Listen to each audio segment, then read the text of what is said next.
Iran की ओर से America के सैन्य ठिकानों पर सरप्राइज अटैक किया। ईरान ने इतना मारा कि मार मार कर भूसा भर दिया।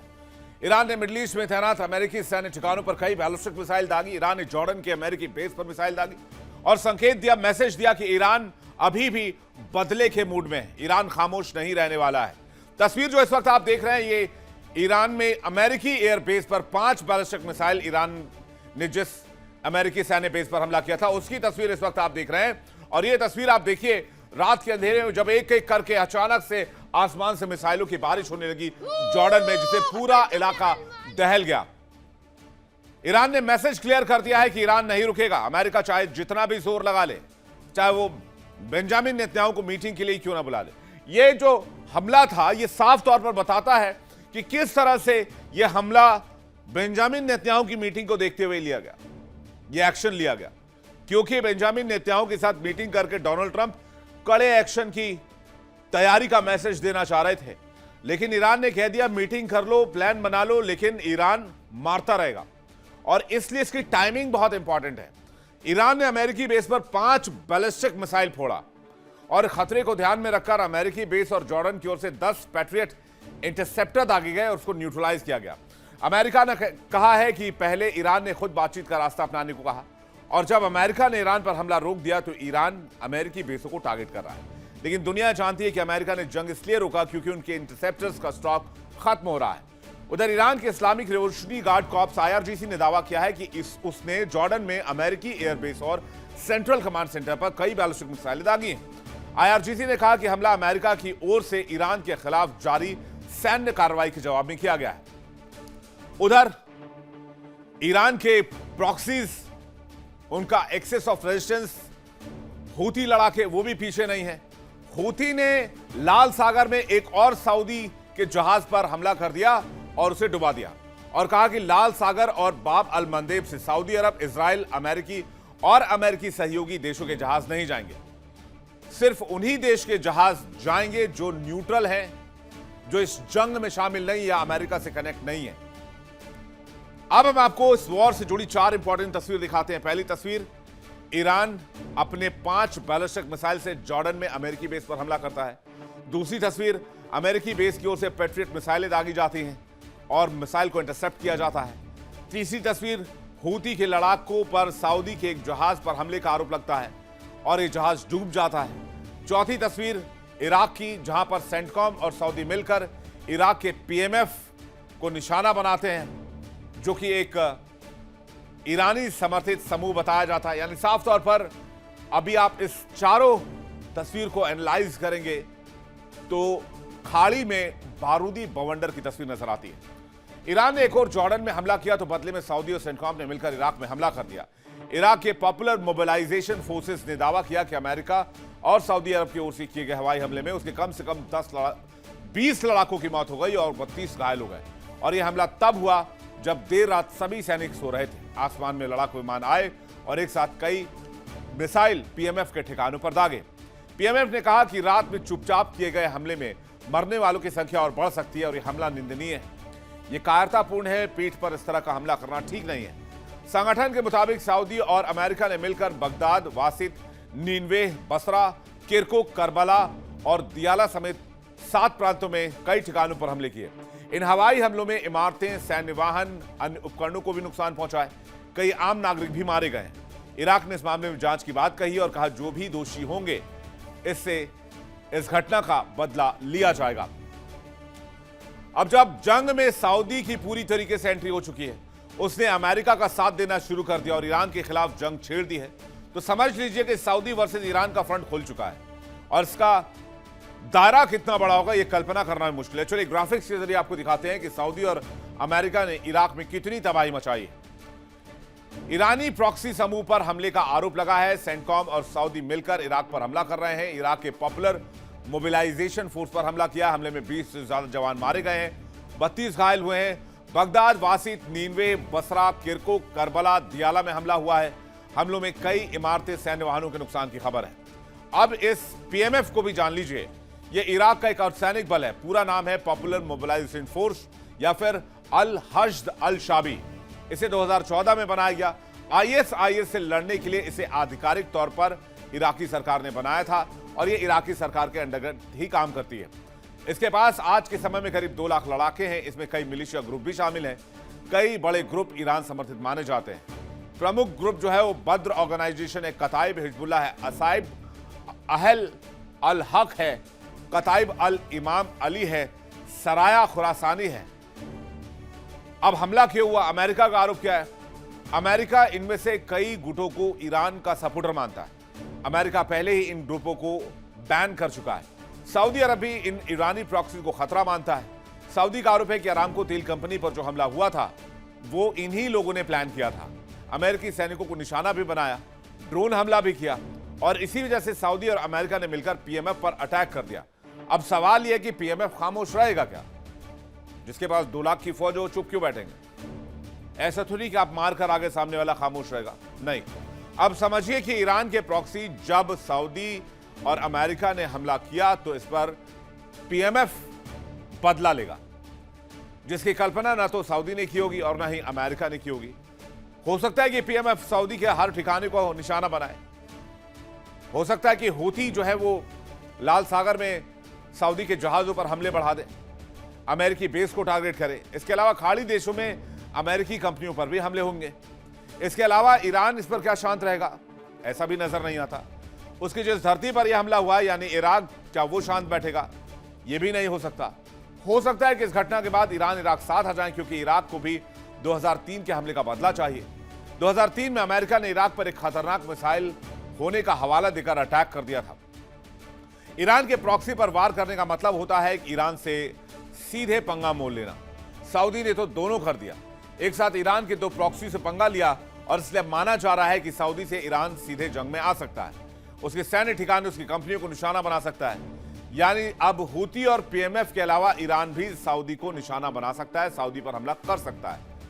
जिस इराक में ईरान के प्रॉक्सी पर सऊदी और सेंटकॉम ने हमला किया है, तो हमें यह जानना होगा कि इराक में ईरानी प्रॉक्सी का प्रभाव कितना है। ईरान समर्थित मिलिशिया कौन है? 2003 में अमेरिका ने इराक पर हमला किया, उसके बाद कई शिया सशस्त्र संगठन उभरे। इन्होंने ईरान की IRGC और कुद्स फोर्स का समर्थन मिलता रहा। संगठनों का मकसद था अमेरिकी सैन्य मौजूदगी का विरोध करना और सशस्त्र मुकाबला करना। इनका मकसद क्षेत्र में ईरान का प्रभाव बढ़ाना माना जाता है। पॉपुलर मोबिलाइजेशन फोर्सेस 2014 में ISIS के खिलाफ लड़ाई के लिए बनाई गई। ये करीब 60 से अधिक मिलिशिया समूहों का गठबंधन है। 2016 में इराकी संसद ने इसे आधिकारिक सुरक्षा बल का दर्जा दिया। इसके लड़ाकों को सरकार वेतन देती है। इसके कई गुट ईरान के करीबी माने जाते हैं। कताइब हिजबुल्लाह 2007 में संगठन बना। इराक की ताकतवर ईरान समर्थित मिलिशिया संगठन है। अमेरिका ने इस संगठन को आतंकवादी संगठन घोषित किया हुआ है। अमेरिकी सैन्य ठिकानों पर रॉकेट और ड्रोन से यह हमला करता है। हरकत हिजबुल्लाह अल नुजाबा 2013 में बनाया गया। बशर अल असद सरकार के समर्थन में लड़ा।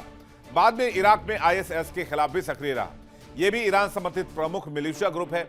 अमेरिकी सैन्य मौजूदगी का खुलकर विरोध करता है। अब ईरान में कितना प्रभाव है? इन संगठनों का असर सिर्फ सैन्य मोर्चों तक सीमित नहीं है। पीएमएफ इराक की आधिकारिक सुरक्षा व्यवस्था का भी हिस्सा है। कई गुट राजनीति, संसद और सुरक्षा से जुड़े फैसलों पर भी प्रभाव डालते हैं। इराक में ईरान का वर्चस्व बनाए रखने के लिए मिलिशिया की अहम भूमिका होती है। यूएस इन्हें अपने सैन्य और सैनिकों के ठिकानों पर हमलों के लिए जिम्मेदार ठहराता है। समय समय पर इनके ठिकानों पर हवाई हमले भी अमेरिका करता है। तो जाहिर सी बात है, जब इतना प्रभाव है इराक में ईरान का, तो इस हमले के बाद इराक का सपोर्ट ईरान को मिलना लाजमी है। और अब जब ईरानी प्रॉक्सी और इराक की सेना पर हमला हुआ है, बड़ी संख्या में लोग मार दिए गए हैं, तो वहां की सरकार और जनता भी चुप नहीं बैठेगी। अमेरिका को पता है कि जब तक ईरान के प्रॉक्सी हैं तब तक वो जल्दी हार नहीं मानेंगे। इसलिए अमेरिका ने ईरानी प्रॉक्सीज को टारगेट करना शुरू कर दिया है। अब समझिए कि इस जंग में कैसे गल्फ पूरा का पूरा फंसता नजर आ रहा है। इस जंग में सऊदी और इराक भी आ चुके हैं। ईरान पहले से ही है। हिजबुल्लाह की वजह से लेबनान पहले से ही है। बाकी के देश जो बचे वो अमेरिका बेस होने के कारण लगातार वो हमले की जद में, यानी पहले ही लड़ाई में है। अब समझिए जंग कितनी बड़ी हो चुकी है और जंग का दायरा कैसे बढ़ रहा है। उधर अमेरिका भी यही चाहता था कि वो ईरान से अकेले लड़ने में सक्षम नहीं हो पा रहा था, तो इस जंग में खाड़ी के देश उसका साथ दें, और अमेरिका कामयाब हो गया। आखिरकार खाड़ी के देशों की जंग में आने की जो एक एक करके खबरें आने लगी, उससे साफ हो गया कि पूरे मिडिल ईस्ट को इस युद्ध ने अपनी चपेट में ले लिया है। सऊदी के बाद अब इराक भी इस जंग में लगभग शामिल होता नजर आ रहा है। आगे आपको बताएंगे कि ईरान लगातार हमले क्यों कर रहा है और उसने अमेरिकी बेस को जॉर्डन में क्यों टारगेट किया, ईरान की रणनीति क्या है। लेकिन अब सवाल यहां पर यह है कि ईरान ने 2 दिन की खामोशी के बाद अचानक जॉर्डन में अमेरिकी बेस को निशाना क्यों बनाया। इससे पहले इस जंग में अभी तक हम यह पैटर्न देख रहे थे कि जब भी सीजफायर की स्थिति बनती थी तो पहले एडवांटेज अमेरिका ले जाता था और अमेरिका हमले की शुरुआत करता था। पिछले 3 बार से ऐसा हुआ। पहली बार ऐसा हुआ है कि जब दोनों तरफ से हमले रुके हुए थे तो ईरान ने जॉर्डन की बेस पर अटैक कर दिया। दरअसल ईरान को सिर्फ बदला चाहिए, मिडिल ईस्ट में शांति या फिर अमेरिका के साथ डील कुछ भी नहीं चाहिए। और अगर वहां की रिजीम ये सोचे भी कि अमेरिका के साथ डील कर लेते हैं तो उस रिजीम को जाना पड़ेगा, क्योंकि ईरान के 9 करोड़ लोग ये चाहते हैं कि अमेरिका से बदला लिया जाए, अमेरिका से डील ना हो, अमेरिका के साथ जंग हो। और इसलिए आपने देखा होगा कि रिसेंट टाइम में खास करके आयतुल्ला अली खामेनी के सुपुर्दे खाक होने के बाद ईरान बहुत एग्रेसिव हो गया है और उसके एक्सेस ऑफ रेजिस्टेंस भी एक्टिव हो गए, चाहे लेबनान में हिजबुल्लाह का मोर्चा हो, फिलिस्तीन में हमास का मुद्दा हो, यमन में हूती का मुद्दा हो, इराक में पीएमएफ का मुद्दा हो और खुद ईरान इसमें इन्वॉल्व है। तो सारे मुद्दे पर शांति की बात हो यह पॉसिबल नहीं है और कोई इसमें राजी भी नहीं है। ईरान बस ये चाहता है कि हर कोने में, हर इलाके में घुसकर अमेरिका को मारा जाए, अमेरिका को ठोका जाए। जब तक उसकी बुद्धि ठिकाने ना आ जाए तब तक ये हमले जारी रहें। इन सब के अलावा ईरान चाहता है कि खाड़ी से अमेरिकी बेस का सफाया हो जाए। ईरान चाहता है कि इतना मिसाइल दागे कि खाड़ी के देश ही उब जाएं और खुद ही कह दें कि अमेरिका को थैंक यू वेरी मच, आप अपने एयरबेस लेकर यहां पर जाइए, अपने सैन्य बेस लेकर यहां से जाइए। हालांकि अभी सीरिया, इराक से अमेरिकी बेस और सैनिकों के हटाए जाने की बात सामने आई। कतर से भी सैनिकों के हटाए जाने की बात सामने आई। अंदर की बात यह भी है कि खाड़ी के कुछ और देश अमेरिका से बात कर रहे हैं कि आपकी वजह से हमारी जान भी खतरे में है, आप अपने बेस को प्रोटेक्ट नहीं कर पा रहे हैं, तो आप खाड़ी के देशों की रक्षा क्या करेंगे। ईरान जंग के बीच मिडिल ईस्ट में अमेरिका ने अपनी सैन्य ताकत बढ़ाने का फैसला किया है, लेकिन अब ईरान के जंग से वो निकलना भी चाहता है। अमेरिका खुद कंफ्यूज है, दोनों बातें कॉन्ट्राडिक्टरी हैं। कभी ट्रंप कहते हैं हम हमला नहीं करेंगे, कभी कहते हैं हमला करेंगे, इतना बड़ा हमला करेंगे ईरान का भूगोल बदल देंगे। मिडिल ईस्ट में अभी वर्तमान में करीब 50,000 के आसपास अमेरिकी सैनिक हैं। इसके अलावा 20 अमेरिकी युद्धपोत और 2 एयरक्राफ्ट कैरियर हैं। इसके अलावा ब्रिटेन और फ्रांस का युद्धपोत भी खाड़ी, ओमान और लाल सागर के पास तैनात है। चलिए आपको बताते हैं इस वक्त मिडिल ईस्ट में कहां कहां पर कितने सैनिक और सैन्य बेस मौजूद हैं अमेरिका के। अगर देश के लिहाज से देखें, जरा फुल स्क्रीन आप देखिए।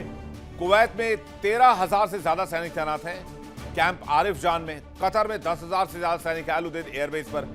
बहरीन में अमेरिकी नौसेना का 5th फ्लीट मौजूद है, 9,000 सैनिक हैं। यूएई में 3,500 है। लेकिन इंपॉर्टेंट क्या है, कतर में जो 10,000 सैनिकों की संख्या है वो घटाकर आधी की गई। सऊदी अरब में 3,000 सैनिक है, इराक में 2,500, सीरिया में 900 और जॉर्डन में 3,000 सैनिक है। और जॉर्डन की बेस का इस्तेमाल सबसे ज्यादा अमेरिका कर रहा है।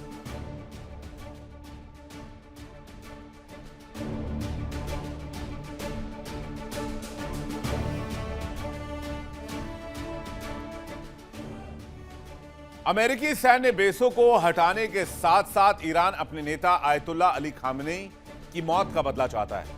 तो ईरान के 2 टारगेट हैं। लक्ष्य नंबर 1, आयतुल्ला अली खामेनी की मौत का बदला। जब तक यह बदला नहीं होगा तब तक ईरान नहीं रुकेगा।